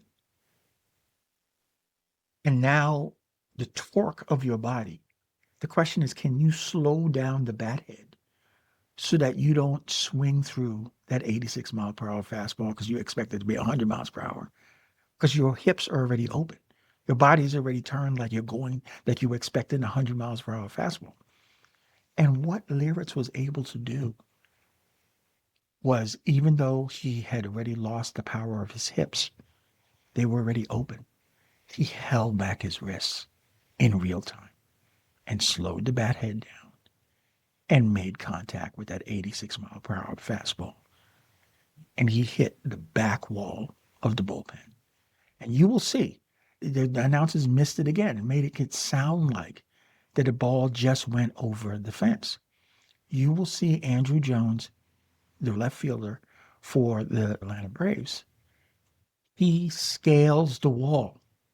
If that ball was like 4 feet over the wall, Andrew Jones catches it. Check it out. But listen to the sound. He hit the back wall of the bullpen with that pitch. And to me, this is my second all-time greatest play. But this was, to me, the most unbelievable home run because it was hit by a guy who was expecting a 100 miles per hour fastball, who thought he was going dead red, which means that he had to commit to the fastball first because you can't catch up to that. You can't think you're getting the 86 mile per hour fastball and you get the 100 miles per hour fastball and get your barrel through. No. When you think it's 100 miles per hour, you got to get your barrel through the strike zone. And it starts with you opening up your legs, opening up your hips, striding into it. He strode into it expecting a 100 mile per hour fastball and then gave up all his power because that's what you do. And all he had was wrist strength to slow down the barrel because the ball wasn't coming at 100 miles per hour. It was coming 86, and he got enough of it to hit the back wall of the bullpen. What a hit. What a home run. Check it out. Okay, so that's my second favorite. As amazing as that play, tied the game 6-6, and the Yankees won in 10 innings, 7-6. And then they won game 5, 1-0 in the most amazing pitchers duel between John Schmaltz and I believe Andy Pettit. The Yankees closed it out in game 6 in Yankee Stadium. So they wound up winning 4 games in a row, including all 3 in Atlanta. Great series. But my all-time favorite, it's not even a highlight. It's literally a season. And it's the Yankees again. The 1978 New York Yankees. The greatest comeback ever. Okay. Now, the Yankees had won the World Series against the Dodgers in 77. So they came in and everyone was expecting them to crush. But they had season got off to a rocky start. They had all types of injury problems. There was arguing. Reggie Jackson wanted to be, Thurman Munson is the captain of the team, but Reggie Jackson is the biggest star of the team. And there's friction between the two of them. Billy Martin was the manager of the Yankees, and he's a hot mess in so many different ways. Drinks too much, gets too angry, whole 9 yards. So the Yankees are by the middle of the season, the Yankees are just a mess. And it blows up to the point where Billy Martin gets fired in the middle of the season. He says something unfortunate. I don't know if it was racist or anything, because he was so angry at Reggie Jackson. They would bang heads and stuff like that. But essentially, whatever he said was so bad that he had to leave.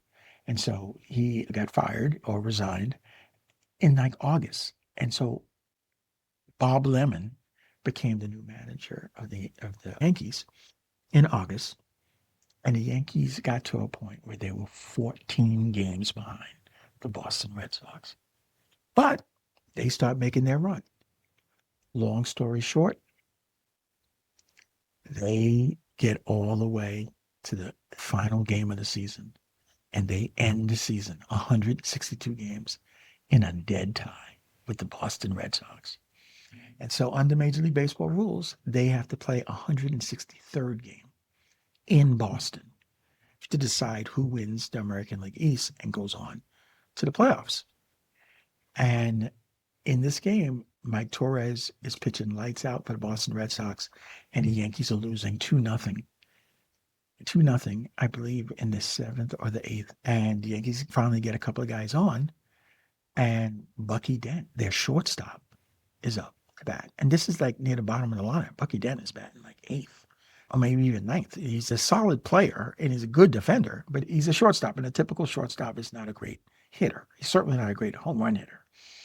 And so Bucky Dent is up, and the Red Sox bring in one of their closers, and Bucky Dent battles and battles. And he breaks his bat on a foul ball that hurts his ankle, and the doctor has to come out, check his ankle, and so he cracks the ball off his shin, and they're spraying it, much stuff. And he switches his bat, his broken bat, with a bat from Yankee center fielder Mickey Rivers, and he goes back up, and Bucky Dent hits a 3-run home run into the screen over the big green monster in Fenway Park, and that puts the Yankees up 3-2.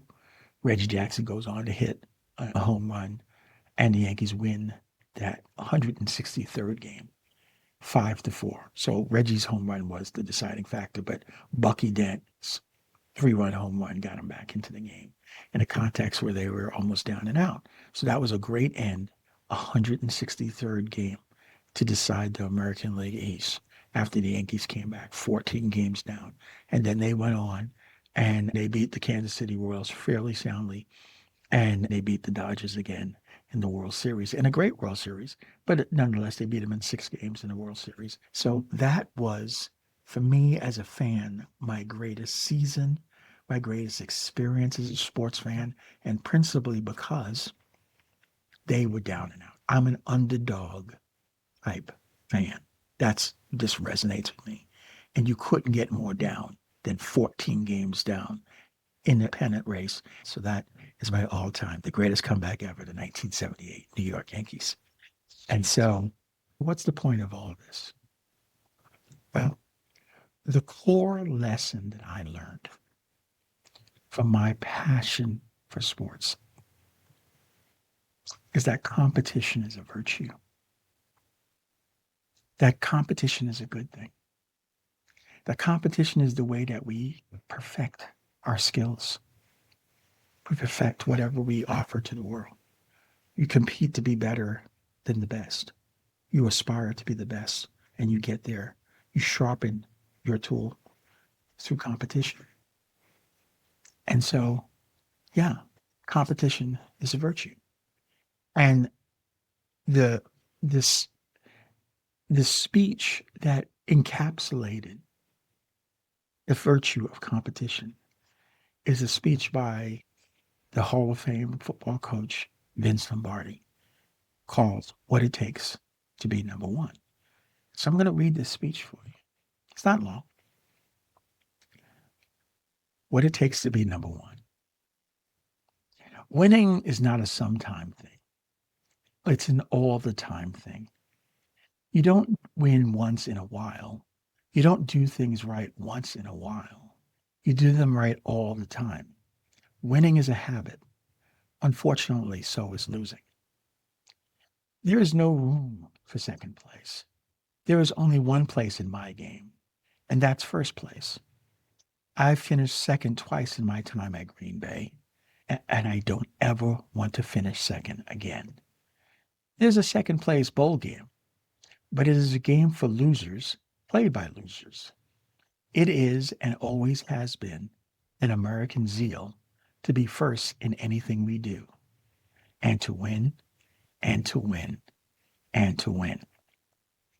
Every time a football player goes to play his trade, he's got to play with the ground up, from the soles of his feet right up to his head.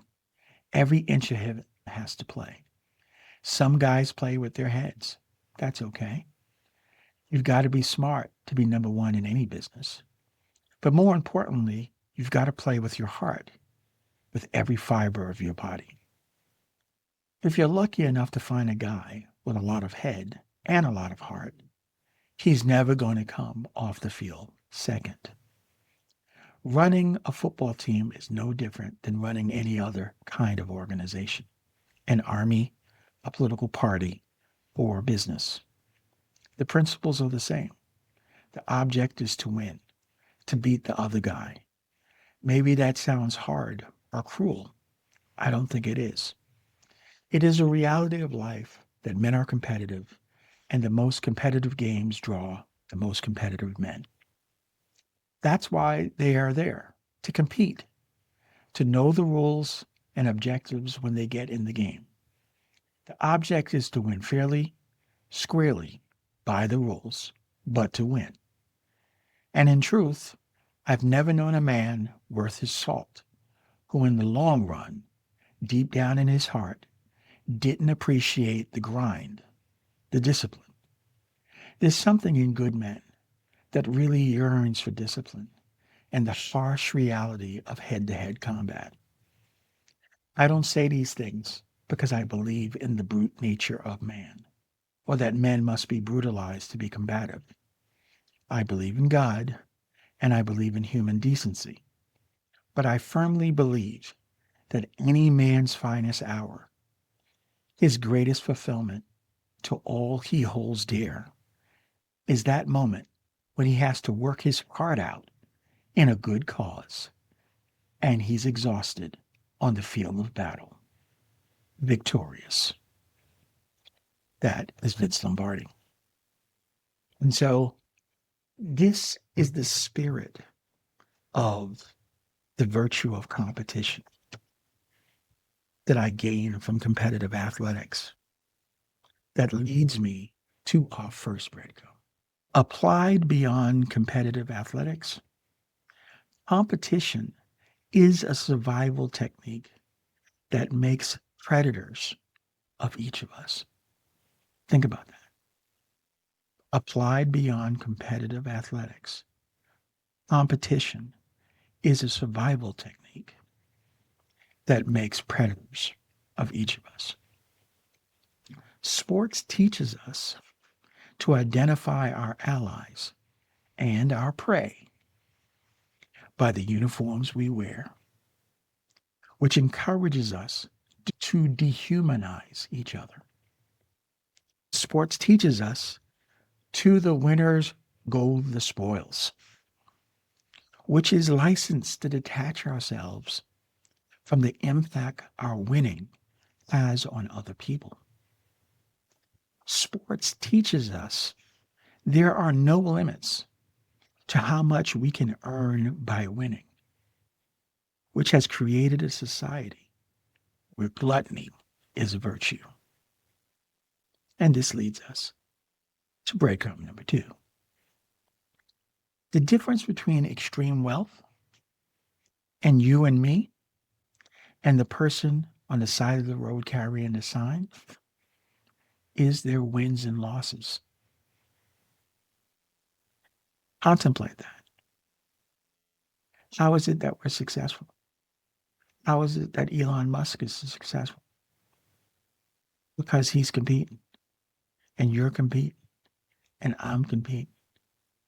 And the more times you win the deal, the more times you apply for the job and get it, the more times you compete for the promotion and you win it, the better you do. And for all the people you defeat, and everyone listening to this podcast has defeated many people on their path of success, their life becomes a little harder. And nowhere along the line is there anything in our culture and certainly nothing in competitive athletics that encourages you to spend any time concerning yourself with the costs of your own winning.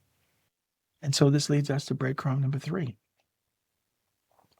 Competition as the primary method we utilize to take care of ourselves and our families makes our economics a blood sport where life expectancy is now a function of income level.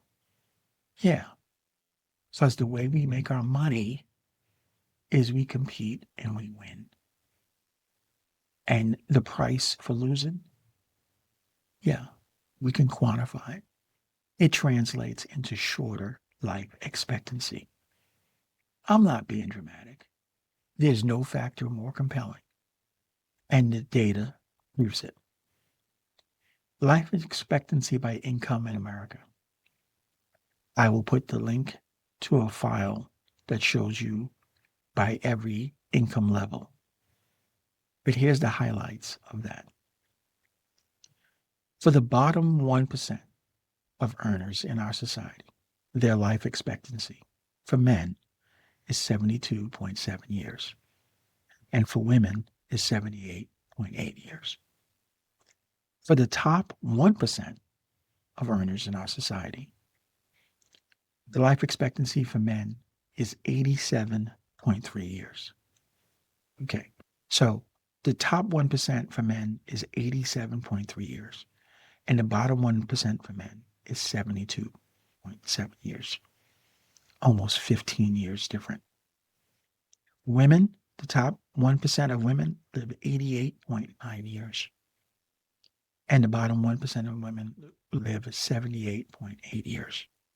So for women, it's about 10 years different.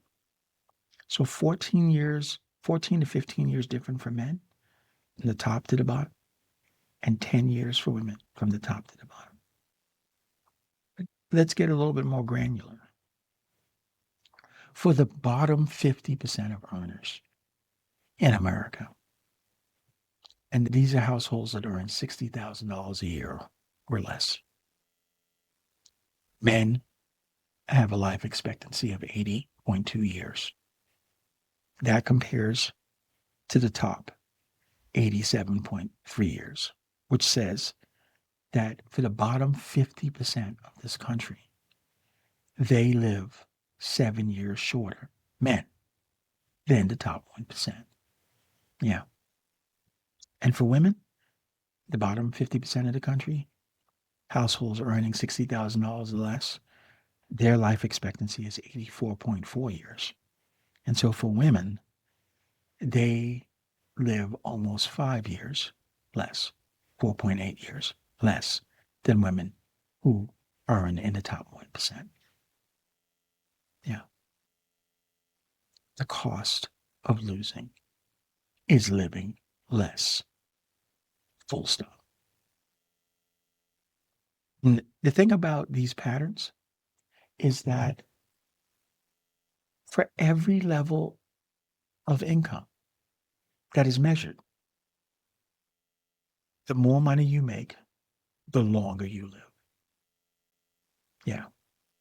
This is what I mean when I say using competition as the means by which we take care of ourselves and our family, competing against each other and framing how we take care of ourselves and our family within the context of wins and losses creates a circumstance where losing translates into you living less. You, your family, your children. Yeah.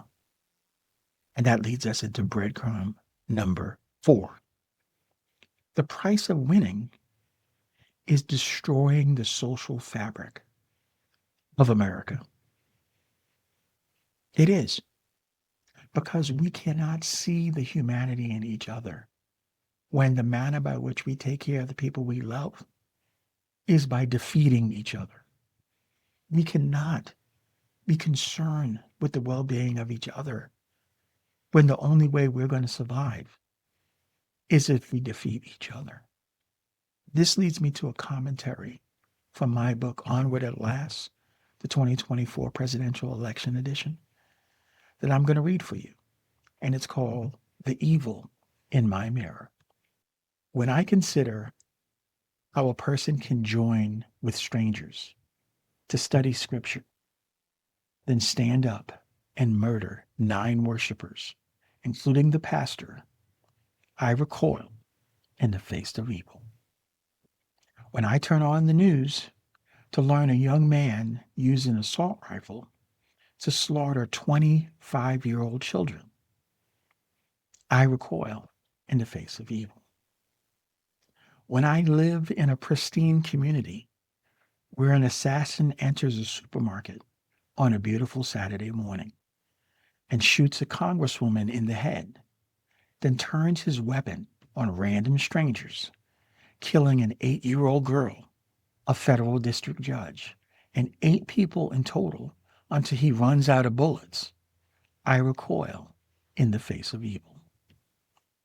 When an independently wealthy man uses a sniper's rifle from his carefully chosen hotel room to kill random strangers at an outdoor music concert, I recoil in the face of evil.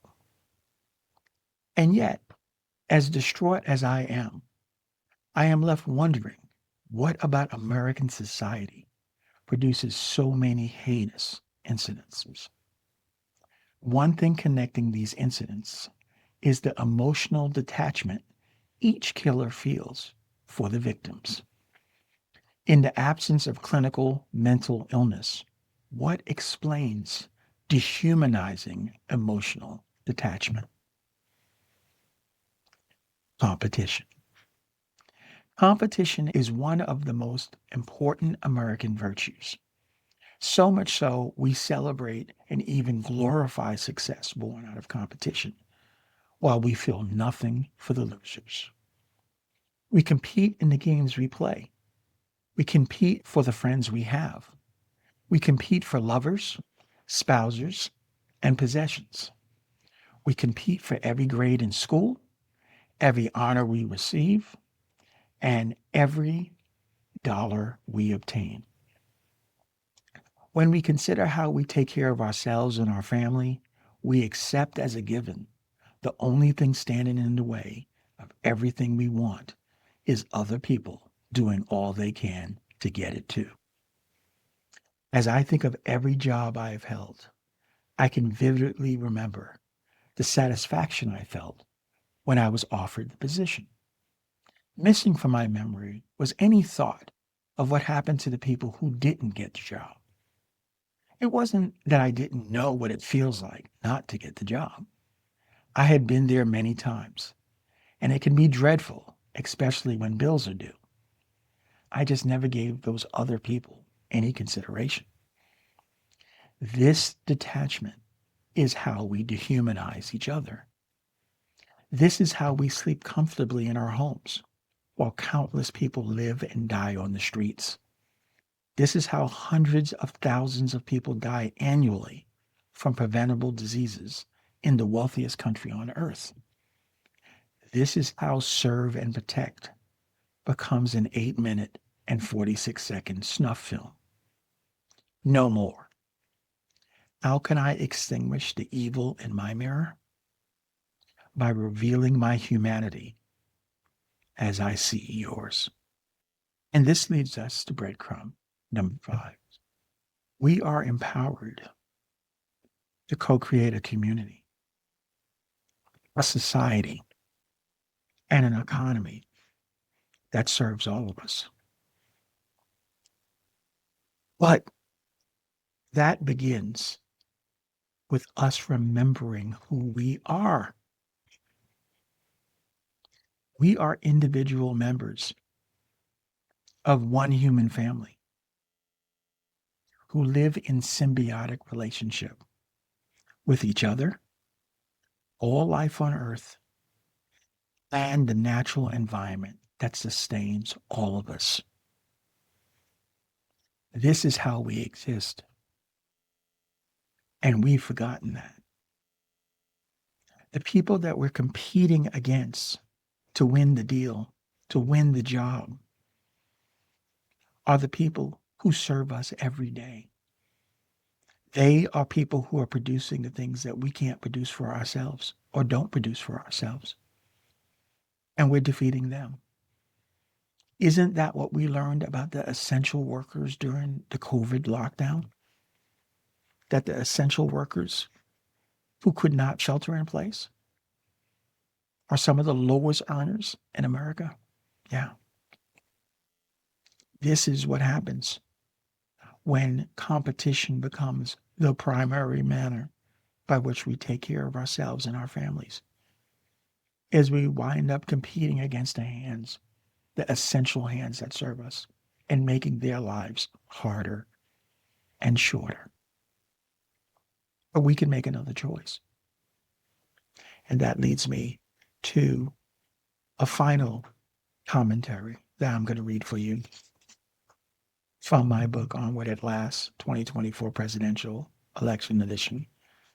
It happens to be my opus that I offer to you right now because I think it's timely. It's called As Above, So Below. Existence has a pattern that replicates from the smallest to the largest.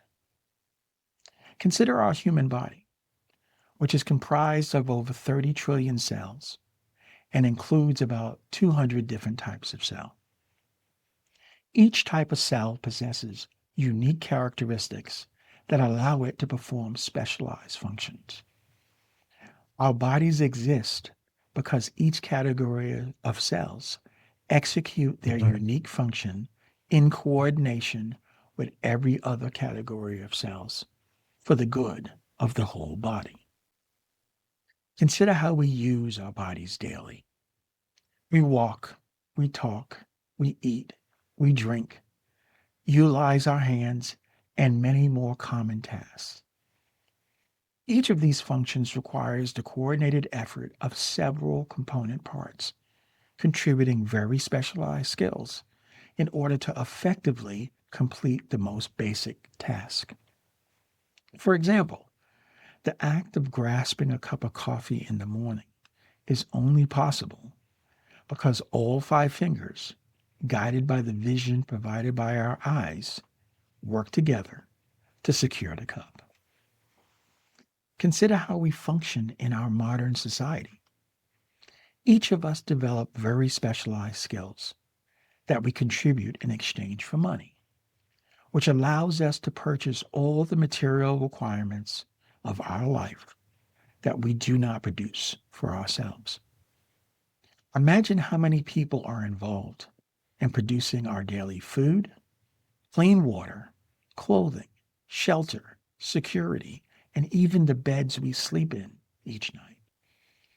Any one or group of these people who fail to provide good service can lead to very detrimental impact on our lives. Understood this way, a good day occurs when many people, acting in concert, successfully complete their unique functions for our mutual benefit. As complex a miracle as our modern societies can be, we are unable to survive without the natural environment. Sunlight, water, oxygen, atmospheric pressure, biodiversity, and many other factors all combine to create the ecosystem we need to survive. This is how we exist each day. Take note of the pattern that produces our existence. Each individual contributor, internally and externally, work in coordination to create the conditions that support our daily physical wellness. The value of each contributor is not how we compete against each other, but where we stand in relation to making our maximum contribution for the good of all. This is the virtue that illuminates our highest purpose. Yet where do we stand? We live in a society that honors independence, freedom, self-interest, and boundless individual accumulation of wealth obtained through competition. While none of us choose the family or country of our birth, we are drafted into a lifetime of competition that determines our access to information and range of skill development. More than half of the 8.2 billion humans on Earth are so resource deprived they rarely have the opportunity to reach their full potential. Even for the wealthiest 11% of humanity living in the United States, Canada, and the European Union, significant parts of the population lose the birth lottery and are denied full access to the resources they need to reach their full potential. And at what cost? Imagine the explosion of human potential, innovation, creativity, and productivity if all people were able to access the accumulation of human knowledge. Yet this immeasurable human potential is lost on the altar of competition, which is neither free nor fair. The price we pay is a profound degrading of human development. Yet we still have a choice. We can learn the lessons of how we exist. We can take note of the role each component part plays on the whole. We can acknowledge our purpose is tied to the application of our unique talents contributed for the good of all of us. We will then be free to commit our lives to serve our highest purpose. And the moment we do, we will find the fulfillment that has eluded us for so long. Yes, the lesson that I learned from a lifelong passion for competitive athletics is that we learn to live by how we play. And I played, like Vincent Lombardi said, fair and square and by the rules. I competed hard and I won and I won and I won. And I thought nothing about the price that the people who lost were paying and that what price that would impact my life ultimately. And so as we look at the landscape of our society today, understand that the billionaire class simply has more wins than you and me. That we're on the losing side of that ledger. That the $50 trillion that has been redistributed from the middle class, from the bottom 90% of earners in the United States to the top 1%, the $50 trillion since 1975 till today, that's them winning and us losing. And that the driver that's underneath all the vitriol you see, it's not MAGA versus progressives. It's not Republicans versus Democrats. It's not men versus women. It's not blacks versus whites. It's not gays versus straight. It's not. It is wins versus losses. And most of us are increasingly becoming losers. And therefore, most of us are suffering immeasurable damages that translates into how long we live, that translates into the quality of our lives, that translates into the capacity of us to find shelter, to afford shelter, that translates into the capacity of too many of us to be able to take care of ourselves and our family, not through the fact that we don't have value to add, but to that all the value for everything we do is being extracted to the top. We got to do something about that before we lose social order in America. And so my takeaway from my life of passion of sports is that it's great when nothing is on the line. It's absolutely great. Whoever wins the Super Bowl this week, that's wonderful. And then who loses, That's sad, but everyone involved is not affected in terms of whether they can eat, in terms of their life expectancy, in terms of whether or not they can take care of themselves and their family.